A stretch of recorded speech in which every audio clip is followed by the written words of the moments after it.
Budget to ne osepedhi Sharon kendo koro entie jopiny gi jobura mondo owuoye public participation to en tich matek kabisa ne treasury gi CS ma treasury gi team ne to moloyo higa ma koro idhi yier nikech kata kani winjo ka CS kane present budget ne bunge to ywagre kabisa ni nitie kuonde moko modwa ni jobunge ong'eye ma mondo kony. Achiel kuomgi en ni wan gi devolve units mekwa governance structure kaka sirikal katiba wa masani oketo sirikal giywak ni ok gine ka Kenya nyalo nyale kamedo dhi mbele.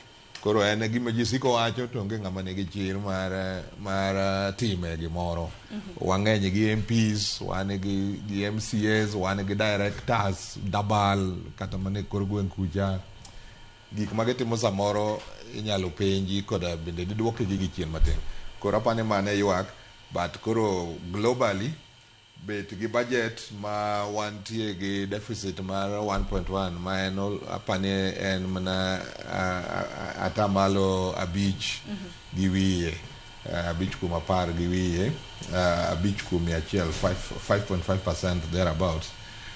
Aneno ka ng'eny tiende ni nitie gik madhirogi to moloyo gin weche mag campaign mag gik magisewacho ni wabro timo tayo usuru bende ok ginyal medo mang'eny kocha. Koro aneno ka bathe kanyo gitemo kete budget gitemo kete deficit ni ibro kaw loan. To kata kamano kaka priority mar gik magidwa timo to aneno ka nitie plan gi gik ma chando jopiny mogik kaka nyithindo chang som weche mag agriculture, weche mag security to gi yiero ma wadhi beto go maduong' ai gi loan